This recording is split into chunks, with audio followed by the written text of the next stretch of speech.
Handog ng Radyo Pilipinas World Service ang programang Global na Tayo. Pag-uusapan, hihimayin, aalamin ang mga isyung pinag-uusapan ng bayan at dadalhin sa pandaigdigang plataforma. Global na Tayo, talakayang hindi lang pambansa, bagkus pang global community pa. Global na Tayo, dito sa Radyo Pilipinas World Service, ang online digital station ng Pilipino saan man sa mundo. Tara na, Global na Tayo! Muli po, isang mapagpalang pagbati sa inyong lahat, lalo na sa ating mga overseas Filipino workers na nanonood at nakikinig sa atin ngayon. Gayon na rin sa ating mga kababayan na nandito sa loob ng bansa. Ito po ang programang Global na Tayo, hatid po sa inyo ng himpilang Radyo Pilipinas World Service. Ang Radyo Pilipinas World Service ay isa po sa mga himpilan ng Presidential Broadcast Service Bureau of Broadcast Services sa patnugot ng Presidential Communications Office. Ako po inyong lingkod, Ray Sampang. Kasama pa rin natin ang ating Global na Tayo team. Full force po tayo ngayon dito sa ating Global na Tayo team. Mula po sa ating Master Control, si Ms. Susan Aizon. Sa ating Wirecast, kasama pa rin natin si Hero. At sa ating live audio streaming, kasama naman natin si Justin. And of course, ang ating producer for today, si Stephanie Vicente. Kasama rin natin, meron tayong guest producer sa araw na ito. Ayan, import mula sa Radyo Pilipinas, Radyo Publiko, walang iba kundi si Miss Jermaine Season. Lagi natin kasama yan dun sa ating programang Bangon Bayang Mahal. Ano po? Alright. Ngayon po, dito sa ating programang Global na Tayo, ay bago pala ako tuluyang magpatuloy, tayo po ay napapakinggan sa pamamagitan ng shortwave broadcast. Ano po? So, through the facilities of Voice of America na nakasituate din sa Tinang Tarlac, ano? Sa May Concepcion, Tarlac. At sa pamamagitan po niya, nakakarating po ang ating mga programa sa iba't ibang panig ng mundo through shortwave broadcast. Pero napapakinggan at nasusubaybayan niyo rin po kami live sa mga oras na ito sa pamamagitan ng ating Facebook broadcast page. Ano po? Sa ating Facebook page, Radyo Pilipinas World Service. Ganyan din po sa ating YouTube channel. Sa inyo pong YouTube browser, type nyo lamang Radyo Pilipinas World Service. At sa ating live audio streaming, i-download nyo lamang po ang PBS Radio app. Yan, okay? So, sa ating pong mga kababayan na sumusubaybay, lalong-lalo na kay Miss Betty Atina na nasa Singapore, ayan. Kay Brian na nasa Thailand, good morning sa inyo mula dito sa Pilipinas. At kay Pambansang Kapitan, si Pambansang Kapitan, ang ating Filipino seafarer, nakasubaybay din po lagi sa atin yan. Sa edisyong ito ng Global na Tayo, itatampok po natin ang isang programa, mahalaga at makabuluhang programa ng Department of Migrant Workers para sa ating mga OFWs, kung saan paano sila matulungan itong ating mga OFWs dito sa reintegration nila, ano po, at making them more financially stable, lalong-lalo na kapag sila ay nagdesisyon na bumalik na sa Pilipinas. Ito po yung programa tinatawag na Likha Global. Ngayong episode din ito ng Global na Tayo, mapalad po ang himpilan dahil live studio guest po natin si Department of Migrant Workers Reintegration Center for OFWs, Director Andrea Luisa C. Anulin, at ang mga nagwagi sa Likha Global ng DMW. Ayan. At ito pong mga nagwagi, nasa loob din po nating studio, tatlo po sila. Kaya lamang yung isa is hindi muna natin makakasama live sa studio sapagkat she's on her way back sa kanyang lugar na pupuntahan. So ang makakasama po natin dito dalawa. Ayan. Pero I will make it more of a suspense mamaya para maipakilala ko sino itong dalawa nating kasamang nagwagi para sa Likha Global for this year 2025. Pero bago ang lahat, syempre, like I said, tayo po ay we're honored to have live sa studio natin sa mga oras na ito, walang iba kundi ang ating Department of Migrant Workers Reintegration Center for OFWs, Director Andrea Luisa C. Anulin. We fondly call him Director Ande. Director Ande, magandang umaga po. Magandang umaga po, Sir Ray, at saka sa inyong mga taga-subaybay all over the world, all over the globe. Ayan. Good morning po sa inyong lahat. Good morning po, Director Ande. So, mahaba-habang usapan to, Director Ande, magandang pag-usapan ito. Pero before I go any further, siguro ang tanong ko muna, Director Ande, is ano ba itong Likha Global? At paano ito makakatulong sa ating mga OFWs? Lalo-lalo na para sa kanilang financial stability, sa pagpapalawak pa ng kanilang mga enterprises, kung ano man ang business na gusto nila. At para makatulong na rin kung sakaling magdesisyon sila manatili na sa bansa. Sige po, Sir Ray. Maraming salamat po sa pagkakataon na maibahagi namin ng DMW yung programang Likha. Actually, Likha is an acronym for Linangin ang Kakayahan sa Kabuhayan Award. At ito po ay isang business plan competition because dahil gusto namin na i-promote ang entrepreneurship among our OFWs. Sila man ay nakauwi na dito sa Pilipinas o nasa abroad pa. In fact, Sir Ray, for this year, 3 series yan ng likha. Meron kaming likhang kababaihan para sa ating mga kababaihang migrante na nakauwi na dito. Meron din po kaming likhang marino sa mga seafarers na nakauwi. But itong pinaka-last po, na pinaka-special din po dahil tumaon na December at talagang maganda yung naging resulta is the Likha Global na ito naman po ay para sa mga active na OFWs. Ibig sabihin, nandoon pa po sila sa ibang bansa at pero sabi namin, bakit ba kailangan nilang magplano ng negosyo nila or mag-entrepreneur? Dahil po ito sa bagong mandato ng DMW na full cycle integration. Ibig sabihin, pwede tayong we encourage or hinihikayat natin ang ating mga OFWs na kahit nasa ibang bansa pa sila, kahit actively nagtatrabaho at kumikita, sabi namin that's the best time for them to prepare for their reintegration o yung pagbabalik ng Pilipinas dahil magkakaroon sila ng pagkakataong mag-ipon pa para sa kanilang pangkapital kung negosyo ang kanilang gustong gawin at from time to time na umuwi sila ay matutunan o mag-aral paano ba talaga nila itatayo ang kanilang negosyo. So, yung Likha Global Competition is recognizing the best ideas in terms of entrepreneurship or businesses na iniisip ng ating mga OFWs. Alright. Annually po ba ginaganap itong Likha excuse me, Likhang Global at paano ang proseso sa pagtanggap ng mga entries dito?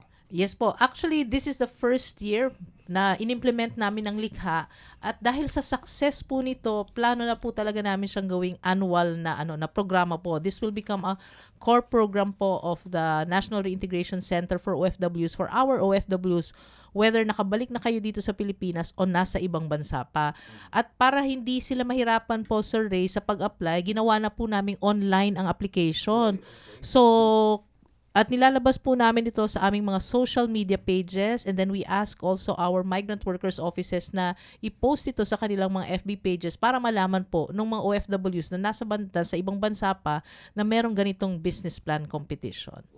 So, online na po ito, online? Yes po, online pong application, hindi kailangan pumunta doon sa migrant workers office kahit nasa bahay, pwede pong mag-apply po. Ayan. Okay, meaning ibig mo sabihin dito tuloy-tuloy pa rin po. Ibig sabihin, 'di ba natapos na ngayon yung for 2025. So, ibig sabihin tuloy-tuloy pa rin po ang pagtanggap ninyo ng application. Ngayon po, kala-launch din lang namin kagabi ng Likhang Kababaihan for 2026. So, online din po Sunod-sunod application. Yes po. And then, pag nag-awarding po ng Likhang Kababaihan, ang Likhang Marino at Likha Global naman po ang ilo-launch namin. At i-open po namin yung portal para po makatanggap kami ng application. At gusto namin na ito kasi sa Likha Global this year, 609 applications from all over the world ang natanggap namin.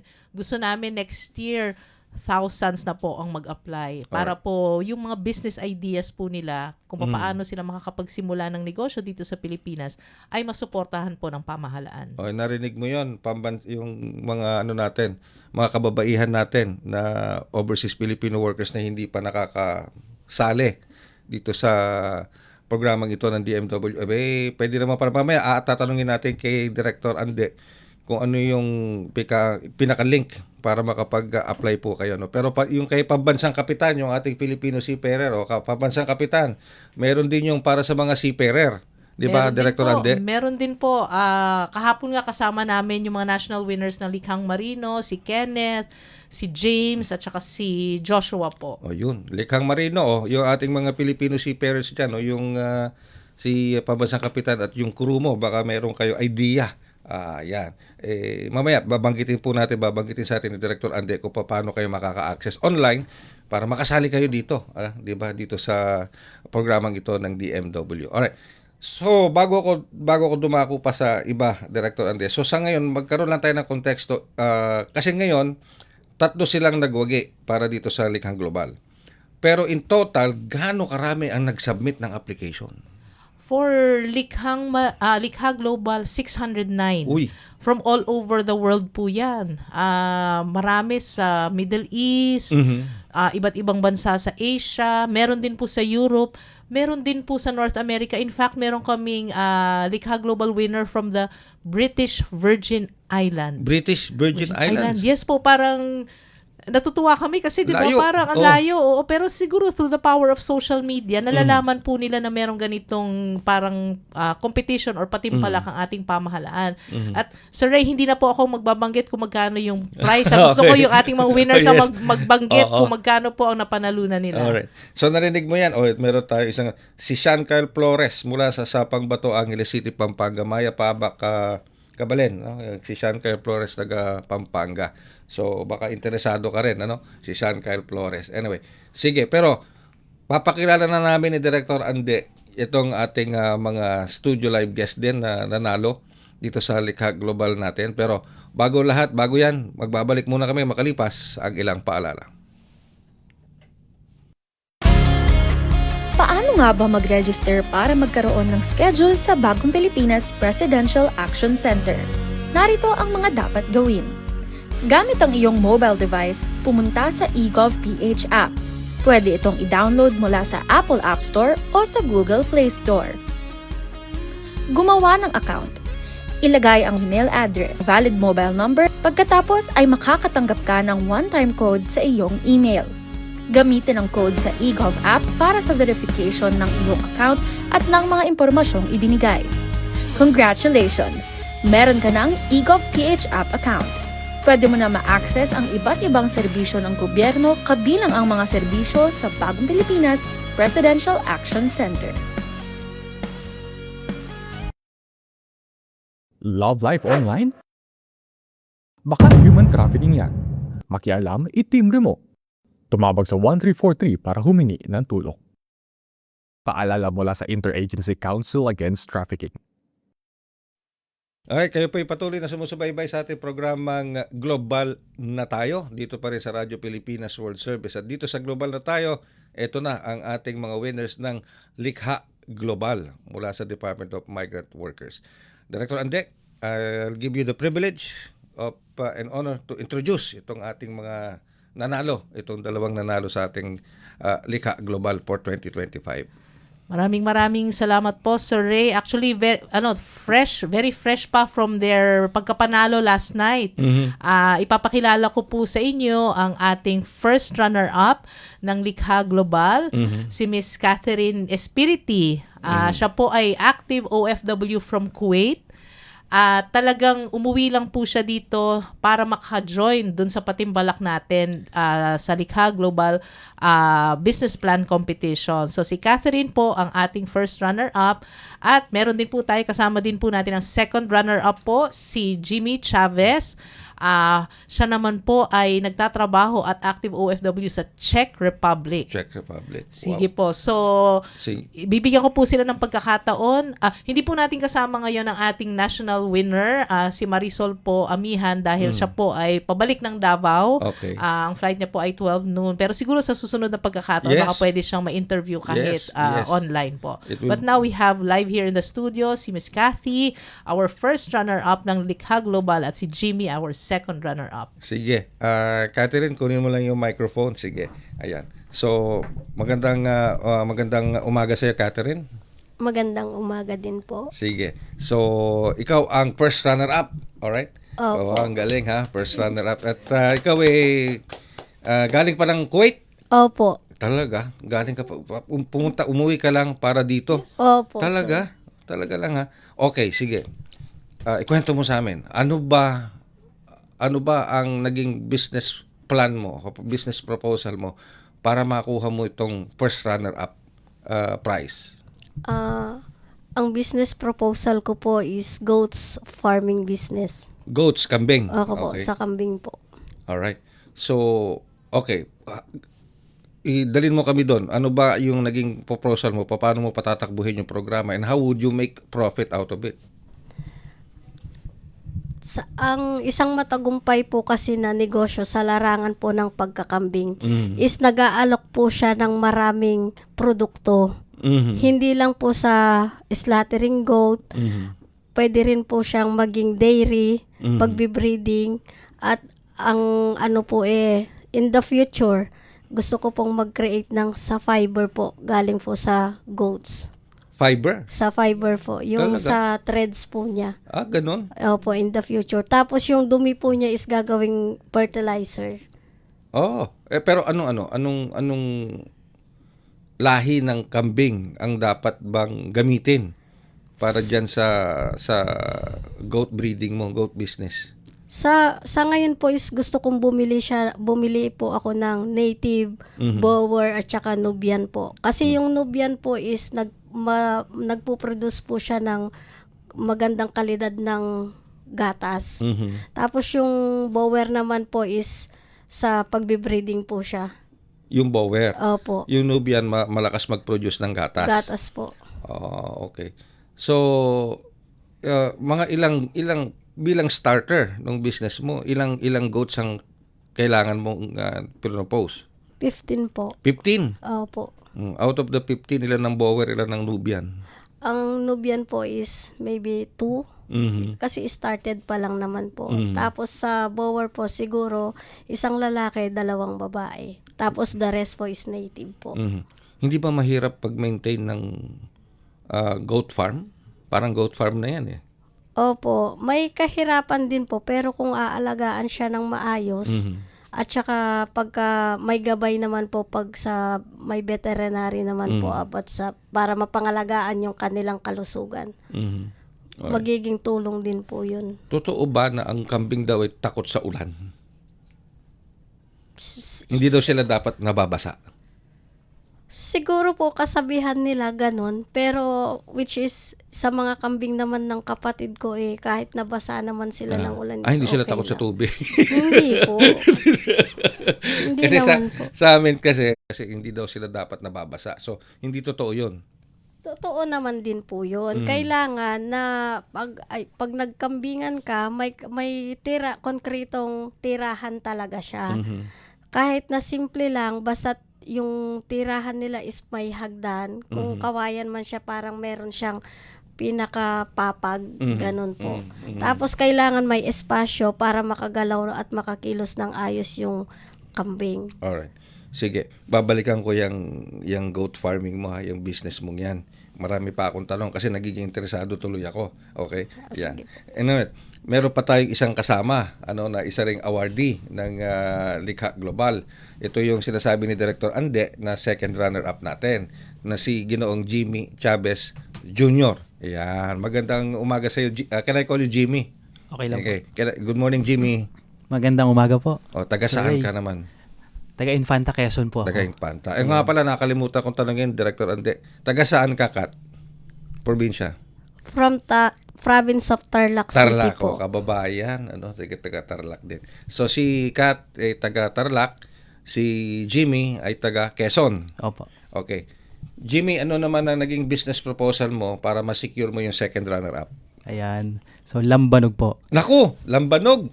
Mariosep, gustong-gusto ni ano yan. Gusto. Tandem kayo? Tandem, Opo, no? tandem po kami. Pulutan kambing. Oo. Lambanog, kambing. Pag nalasing, may pulutan. Para Anyway, sige. So, lambanog. Opo. Bakit lambanog? Ayun. Lambanog. Sabi nga po, meron sa Mexico, meron tequila. Sa Japan, merong Sake. sake. Oo. Sa Korean, may soju. Soju. Oo. Sa Pilipinas, meron tayong lambanog at we are proud of it na meron tayong sarili. Ang ganda, ha? Ang ganda Opo. ng rationality dun, ha? Ang ganda ng logic dun, ha? So, okay. So, alright.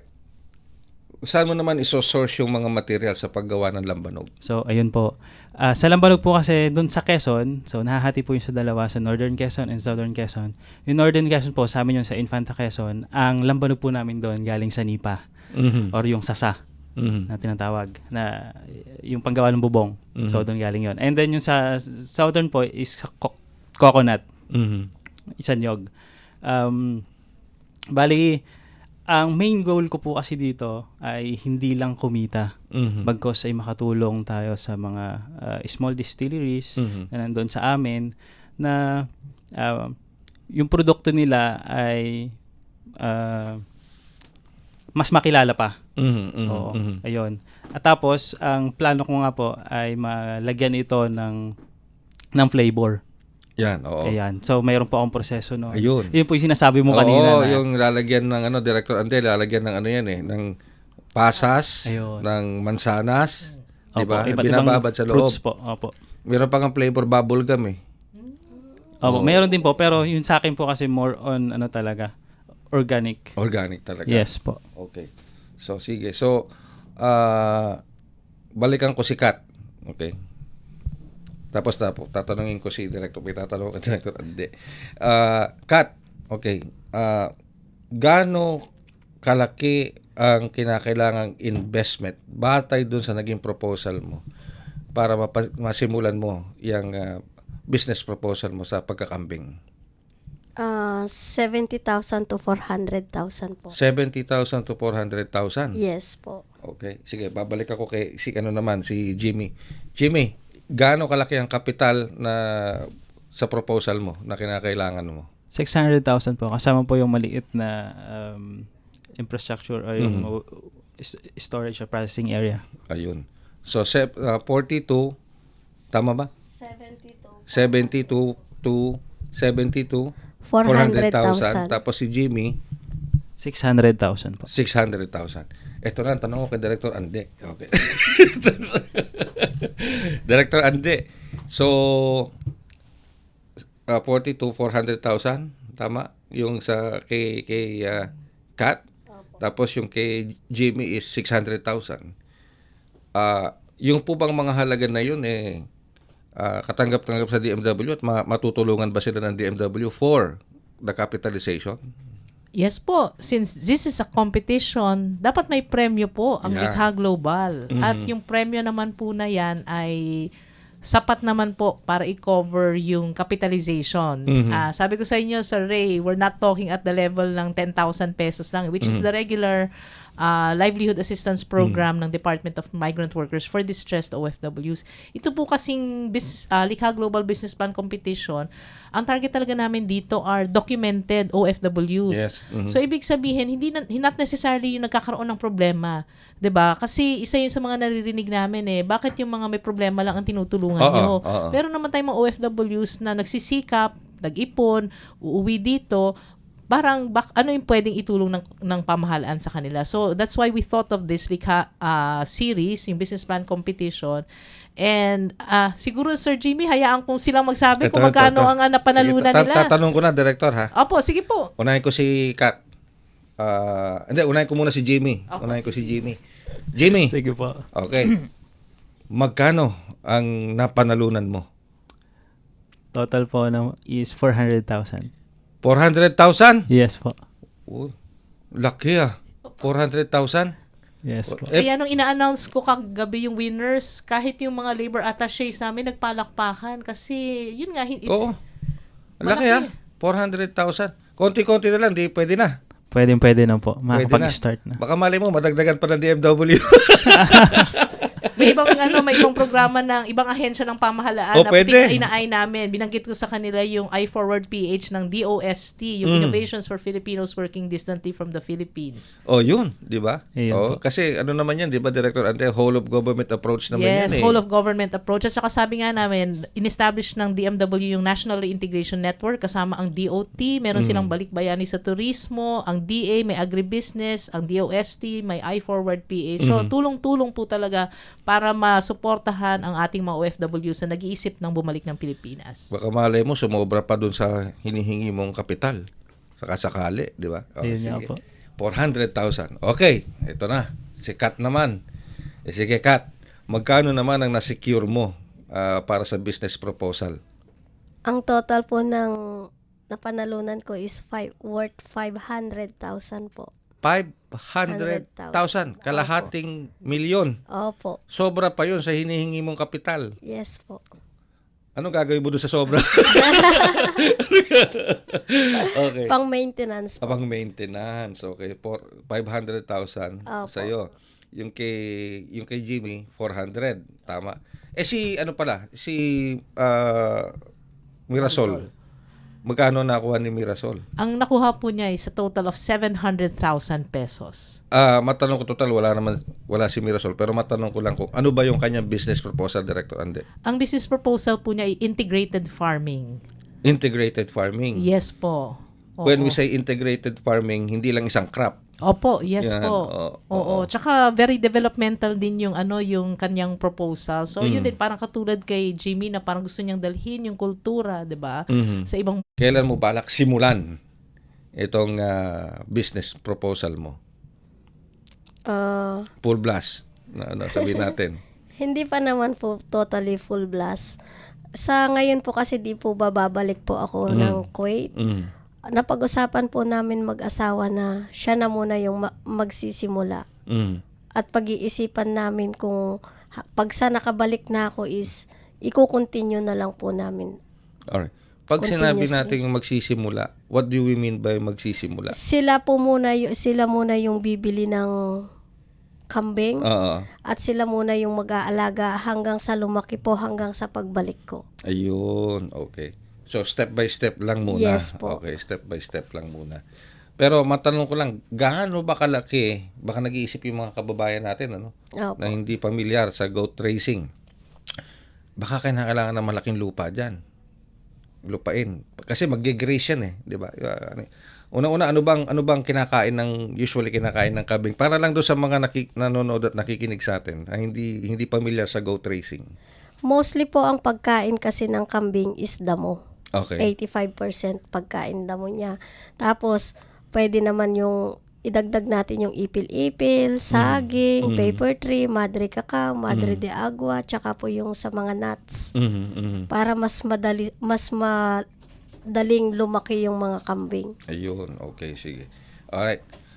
Kay naman tayo, kay Jimmy. Jimmy, 400,000, pero sabi nga ni Director Ande, pwede namang ilapit sa iba pang mga government agencies like ng DOST para madagdagan, 'di ba, yung 400,000. Kasi nga, Jimmy, it's a whole of government approach, hindi lang naman DMW ang pwedeng tumulong sa iyo, pag sinigondahan ka pa ng ng DMW, malamang may makuha ka pang additional. Pero sa ngayon ba yung 400,000 makakapagsimula na tayo para do sa yung lambanog business? Yes po, makakapag-start na. Actually, may plan na po ako ngayon. Ngayon pag-uwi ko po, makikipag-usap na rin po ako sa mga small distilleries doon. Tapos sa kay Mayor LA ng Infanta Quezon. So para ma-connect ko rin po sa kanya yung business plan ko. Ayun. May ano ka ba? May brand ka ba na naiisip ko anong gagamitin mong brand sa lambanog? Yes po, meron. Anong brand? So, meron pa akong, yung pinaka-main po is Lakbay Kultura, which is means the journey of culture. At yung pinaka-main po ng aking lambanog is Enchant Spirit. Ano pa? Lambanog. Ancient? Enchant. Enchant. Enchant Spirit Lambanog.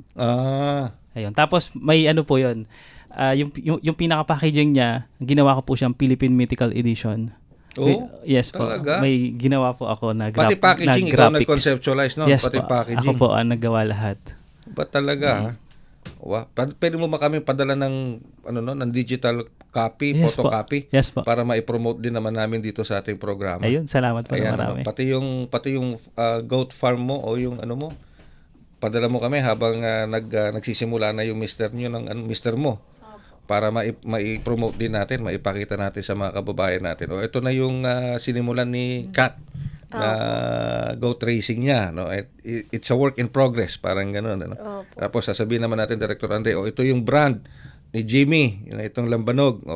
Di suportahan natin itong mga ganitong klase ng Sir Ray, actually, part nung pag-uwi nila dito, parang 5 araw na programa inihanda namin sa kanila. Nagkaroon po kami ng educational tour nung Huwebes at binisita po namin ang One Town One Product na office ng DTI po sa Makati. Kasi gusto namin ipakita sa kanila na ito po yung pinoproduce ng mga iba't ibang mga lokalidad. Yes. In fact, may nakita nga tayo isang produkto doon na kape po, kape siya, nagawa ng mga OFW din. So Okay. natuwa po kami na na merong gano'n, na fini-feature na pala. So parang challenge din namin sila na one day, yung produkto nito ay i-display na din dito. At meron pa nga silang photo wall doon na nung mga presidential MSME awardee. Sabi namin, gusto namin, one of these days in the future, kayo din, yung mga pictures din ninyo ay ma-feature dito sa mga presidential MSME awardee. So yun, talaga ina-encourage namin talaga sila. So it's not just them submitting the business plans at binibigyan natin ng pera, pero in-expose din po natin sila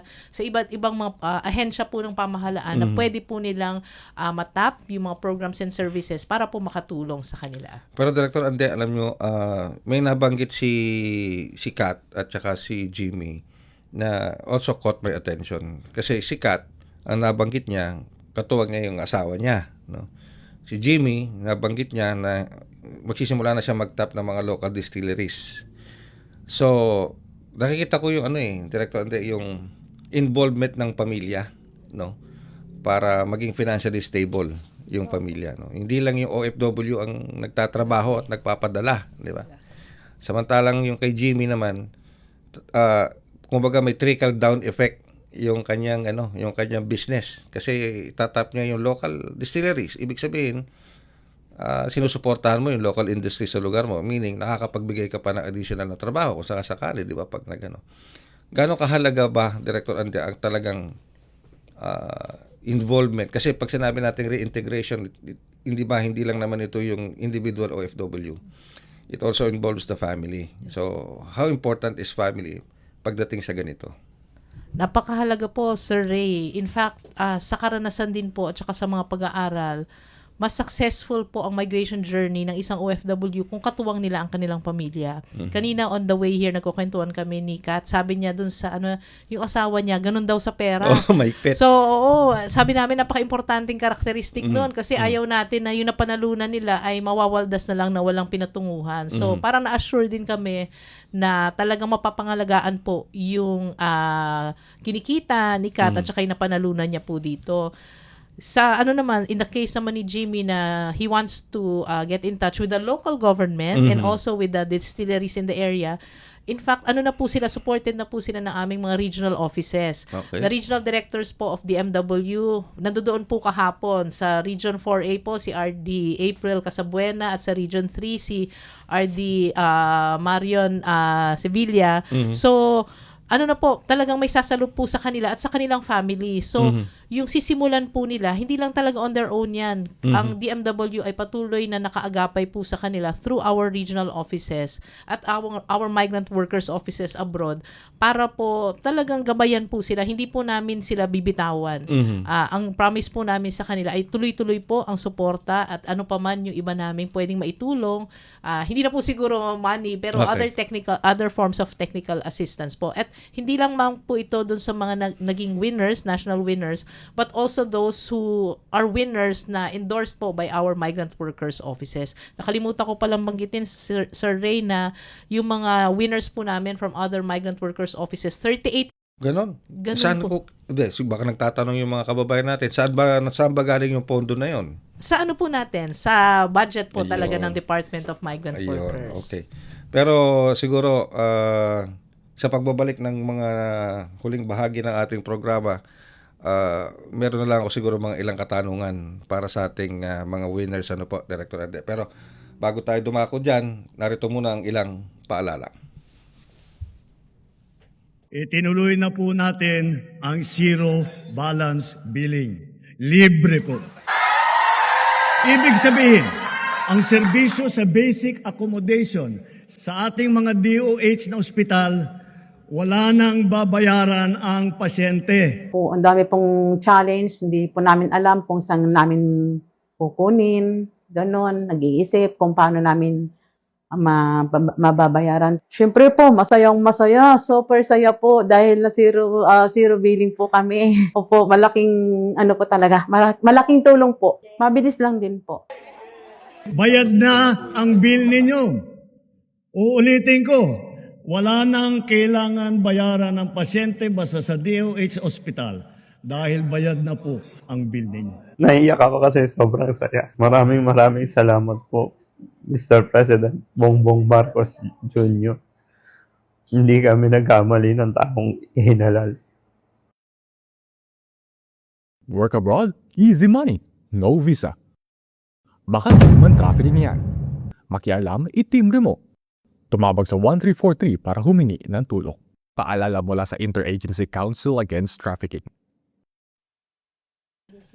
Alright, kayo po ay bumabaybay na ngayon sa mga nalalabi pang bahagi ng ating programang Global na Tayo dito pa rin sa Radyo Pilipinas World Service. Kapiling pa rin natin of course si DMW Reintegration Center for OFWs Director Andrea Luisa C. Anulin, or we fondly call him Director Ande. And of course, ang ating pong mga nagwagi sa Likha Global, yung dalawa, yung ating first runner-up at yung second runner-up, si Miss Catherine Espiriti at si Jimmy Chavez Jr. Yan. Director Ande, of course, sasamantalayin ko na yung pagkakataon. So, nanalo na sila. They have this business proposal. Ang tanong ko sa kanilang dalawa, wala na ba silang planong bumalik sa Pilipinas after ng tulad ni Catherine babalik siya ng Kuwait. Si Jimmy babalik din siya sa Czech Republic sa January.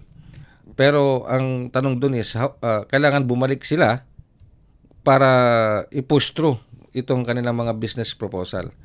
So pagbalik nila, may balak ba kayong bumalik na sa Pilipinas? Kat, unahin ko si Kat. Yes po. Ayan, ikaw Jimmy. Yes po. Meron din. Meron ka rin Opo. balak. May pamilya ka na ba, Jimmy? Yes po, meron na po. May pamilya ka na. Alright, sige. So, ang tanong ko dun is, kayo ba may bahay na? May mga kanya-kanyang sariling bahay na ba kayo? Ako po wala talaga. Okay. Ikaw, Jimmy. Meron na po ako. Buti pa si Jimmy. Meron na, no? Okay. Yun po talaga yung inuna ko para Ande. sa aking pamilya. Okay. Sige. Ganito, Director Ande. Okay, may business plan sila, nakatanggap sila, gusto nilang bumalik. Pero sa case ni Kat, wala pa siyang sariling bahay. Can DMW help her secure a house and lot for her own sa kanyang pamilya, para sa pamilya niya?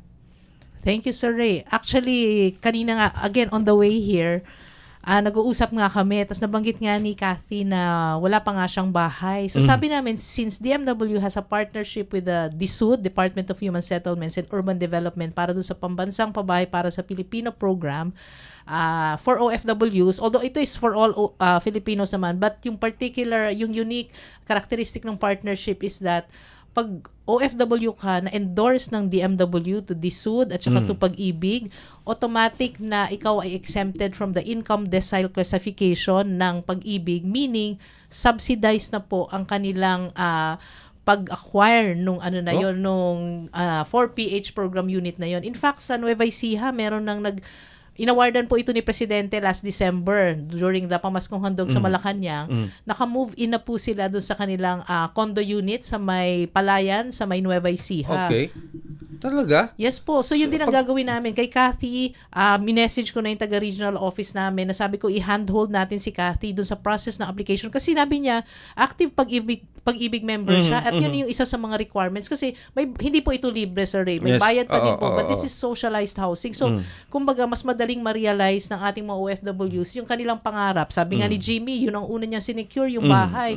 So, si Kathy, tutulungan din po natin siya na maabot din yung pangarap na yun, na magkabahay din sila ng kanilang pamilya. When we say subsidized ito? Director Subsidized Ande? po, yes po. Pag subsidized, medyo magaan sa Mas bulsa na magaan. yon. Yes po. Para sa iyo, no? Oo. So, ano masasabi mo doon, Kat? Malay mo, baka pagbalik mo rito, pag inasikaso, tulong ng asawa mo, baka pagbalik mo rito, may sarili ka ng bahay. Nagpapasalamat po ako ng marami. Unang-una po kasi, yan po talaga yung pangarap ko, yung magkaroon kami ng sariling tahanan ng family ko. Ang pangalawa po is negosyo para masecure yung pangkabuhayan namin at di na ako makapangibang bansa at makasama ko po sila. Pangatlo po kasi yung pag-aaral nila, yung kinabukasan nila is makatapos po talaga silang lahat. Alright. Nabagit yung education. May education aspect, scholarship din po ba tayo diyan?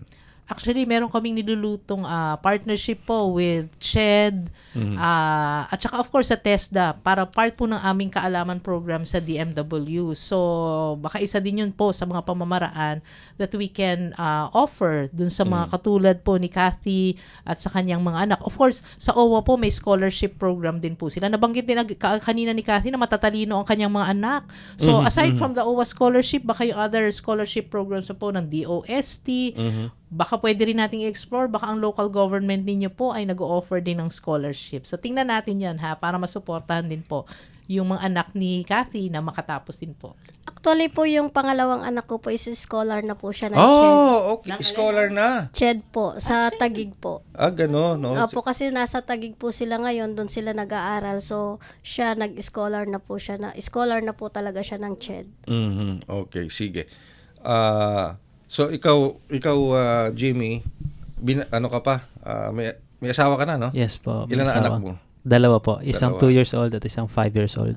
Bata pa. Opo, bata maliliit pa. Okay, so, may bala ka na rin mag-stay pagkatapos mo nitong sa check, pagbalik mo dito, mag-i-stay ka na rin ba? Yun po talaga yung plano. Yun, andito po talaga ang puso ko sa Pilipinas. Okay. So, pero may bahay ka na eh. Yes po. Yun Pero po talaga yung ano sinecure pa bang ko. inaasahan mong, let's say, assistance na makukuha sa DMW once na bumalik ka na dito? Well, unang-una po, yung assistance sa mga trainings, lalo na dun sa namin, yung sa part ng business, yung mga connections sa different government agencies na makakatulong sa amin para mas mabilis namin na mapalago yung negosyo. Alright. Sige, Director Ande, wala akong masabi, kumpleto na pala. Pero syempre tulad ng nabanggit nga ni Director, tuloy-tuloy pa rin naman yung application. Tatlo yan no? Yung isa yung para sa mga kababaihan, lalong-lalo na sa office ng Reintegration Center. Syempre, gayon na rin sa Pangulo, sa pamahalaan, ano bang mensahe ninyo sa kanila? Nagpapasalamat po ako una sa Panginoon, sa Pangulo natin na si BBM, at sa mga staff po ng bumubuo ng programa ng DMW for MWO, mga sa DMW po, sa OWA, sa NRCO po, sa DTI, sa PSE, sa SCE na nakinig kami, marami kaming natutunan. Sila yung unang gumabay sa amin mula una hanggang sa makatapos po kami sa aming naging competition na to. At sa staff po ng Embassy of Kuwait, sa team po namin, sa lahat po ng nakalahok sa patimpalak na ito na nakasama namin in several days, at sa lahat po ng nag-mentor kay Sir AJ at kay Sir LJ po. Maraming salamat po. Especially kay Ma'am Ande na araw-araw na sumuporta din po sa amin. Maraming salamat po. Ayan, ano po si Jimmy? Ayan, so maraming salamat po. Sobrang laking tulong nito sa amin. So unang-una nagpapasalamat ako sa ating Panginoon na nabigay ng oportunidad na ito sa aking pamilya na laging sumusuporta sa akin, sa mga mentors nandyan. Lalo-lalo na sa DMW, ayan, sa Likha Global Competition na ito na binuo nila, na sobrang laking tulong sa amin para mas mabilis kami maka-integrate. So maraming salamat sa lahat ng ahensya ng gobyerno na tulong-tulong upang makatulong sa aming mga OFW.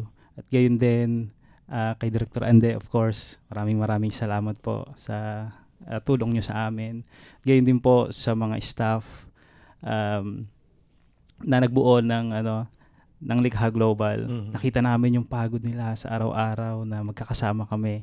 Tapos yung mga trainings, yung mga seminars, sobrang dami naming natutunan. So maraming salamat din po sa ating gobyerno na sa ating Pangulo na nagmamandato na matulungan kaming mga OFW na makauwi kami dito sa Pilipinas nang mayroong pagkakakitaang maayos. Salamat po. Very good. Okay. Director Ande, siguro, parting message mo na lang, mensahe, mahalagang mensahe po, Director Ande. Sige, maraming salamat po, Sir Ray. Walang patid yung pasasalamat nila sa amin eh. Since day one na dumating sila. Pero sabi ko nga sa kanila, when I first addressed them, sabi ko, actually, kami ang dapat magpasalamat sa inyo. Unang-una dahil you took the chance. Kasi maraming mga scam ngayon, Sir Ray eh. Pero nagtiwala sila kahit paano eh. They took the chance, nag-apply sila. Si Cathy, last minute na yata nag-apply eh. Ewan ko si Jimmy kung last minute din nag-apply. Pero tapos parang sinasabi ng ibang mga kasamahan nila, ano ba yan, ganyan. May mga narinig pa nga akong kwento na parang binabash sila or Talaga? oo, Binabash nag-apply kayo? sila kasi parang scam nga lang daw yan. Ngayon, napatunayan natin. Kasi sa bagay, totoo naman na bago kasi itong programa. So, nagpapasalamat kami sa kanila na they took the chance. Isa sila doon sa 609 na nag-apply.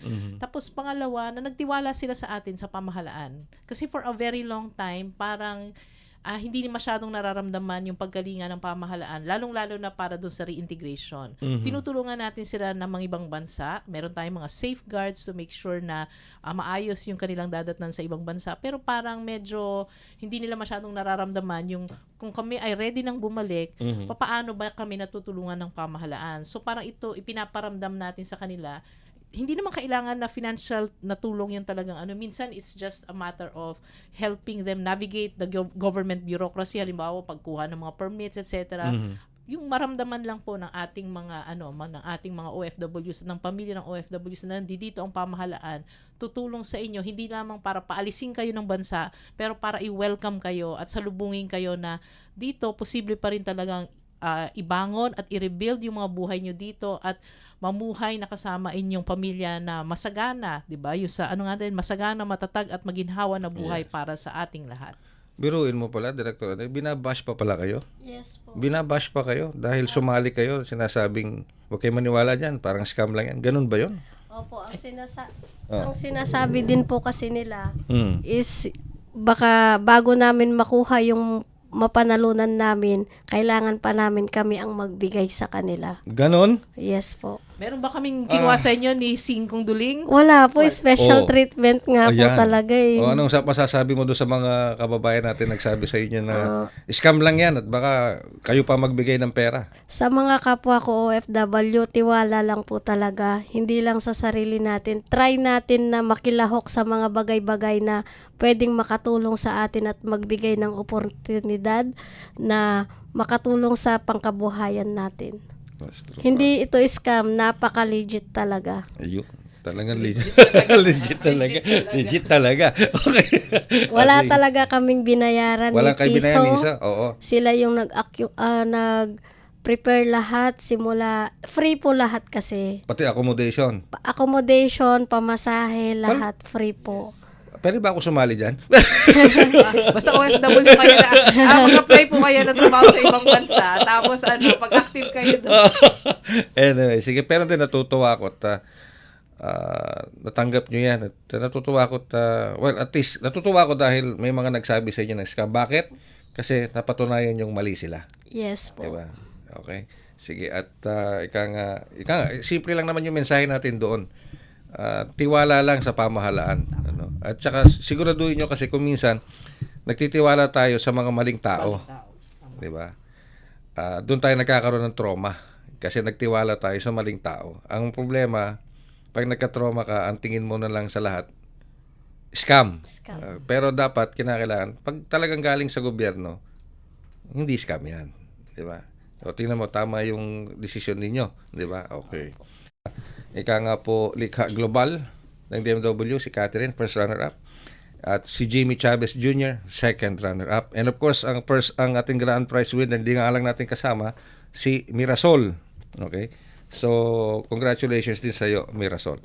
At sa ngalan po ng Department of Migrant Workers, Reintegration Center for OFWs, sa panguna ni Director Andrea Luisa C. Andulin, and of course, sa ngalan na rin po ng ating mga katuwang dito sa Global na Tayo, sa Master Control, si Susan Aison, sa ating YCA, si Hero, sa ating live audio streaming, si Justin, and of course, ang ating guest executive producer mula pa sa Radyo Pilipinas, Radyo Publiko, si Miss Jermaine Jam Season. Ayan. And of course, ang ating executive producer sa side ng Radyo Pilipinas World Service, si Miss Stephanie Vicente. Ako naman po yung lingkod, Ray Sampang. Maraming salamat po hanggang sa susunod na edisyon ng Global na Tayo.